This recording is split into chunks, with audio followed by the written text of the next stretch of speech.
Well, Senator Obama told Joe that he wants to spread the wealth. Joining Joe and me to help explain what that really means is senior economic writer for the Wall Street Journal, Stephen Moore. Stephen, welcome. Hi, Mike. Good to be here. Thank you for having me. What does Barack Obama mean when he says, let's spread the wealth? Well, first of all, it is such a thrill to be on the show with Joe the Plumber, the most famous man in America. I mean, this is so cool. Yeah. And I got to just say one more thing about this. Ladies and gentlemen, aren't you outraged by the way the left-wing attack machine in the media, the New York Times, and the left establishment has tried to destroy a man who creates jobs, he works for a living, he has served his country. This is an outrage. Don't you agree with me that it is outrage the way this is? So anyway, Joe, you're a great American hero. Thank you for doing what you're doing.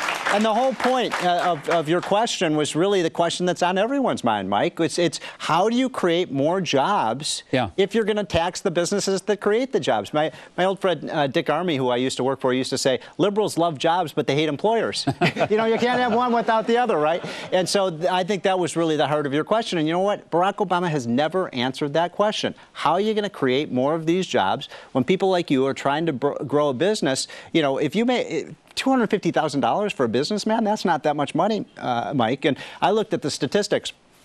Businesses who have over 20 employers, those are still small businesses. Right. Half of those businesses will be hit with the Obama tax increase, the spread the wealth tax increase. Well, he has said that his tax plan would not touch small business owners. He even tried to say that it wouldn't touch a guy like Joe if Joe was able to one day buy the plumbing business and operate it himself and hire people.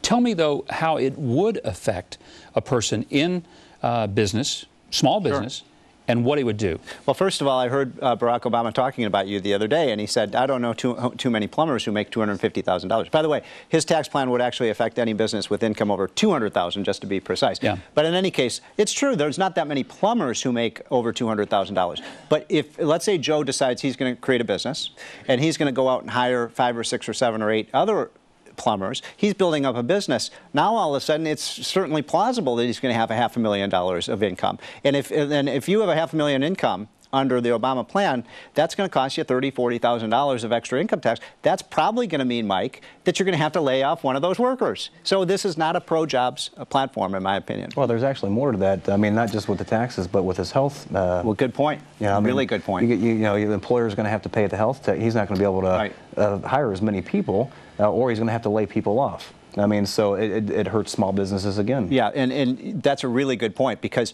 you know, under the Obama plan, they have something called pay or play, which is if you don't provide health care for your workers, then you actually have to pay an extra tax for it. Now, look, everybody wants people covered with health care, but if you're a struggling small businessman with 3 or 4 employees, you might not be able to have the extra income to do it. So these are a lot of the kind of decisions that mean whether a business stays in business or whether it goes out of business. Joe, if you have, let's say, 3 or 4 employees in a small business operation and the government says, okay, I'm going to take 40% of your money, not 32% or 35, whatever it is, and then you've got to provide health care, and then you're going to have to pay Social Security and Medicare, and you start adding all of this up. Yes. What you ultimately end up doing, would seem, is you just say, well, instead of hiring 6 people, I'm going to hire 4, maybe 5.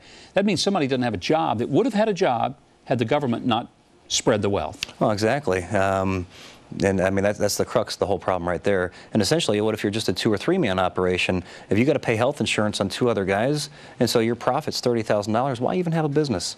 I mean, just, you know, throw it up and go work for somebody else, you know, that isn't a small business. Then, you know, you kind of run small business right out of America. And, of course, small business is, as you know, Mike, and you know, Joe, I mean, small business is the backbone of this economy. If you look over the last year or so, the last couple of years, about 90% of all the new jobs in this economy have been, I mean, I know in this crowd there are small business owners. They're the ones who make this economy function. And, again, it's just really difficult to, we should be looking at ways, Mike, and this is why I like your idea of the fair tax, lowering the taxes on businesses so they can become more competitive. And John McCain is right, in my opinion, on the corporate income tax, too. I mean, how are we going to compete when you're talking about big businesses? I met with Fred Smith of Federal Express. He said, look, if we could lower that corporate income tax, I can hire thousands of new, you know, he already hires 30,000 American workers. He said, I can hire a lot more if we get this corporate income tax down.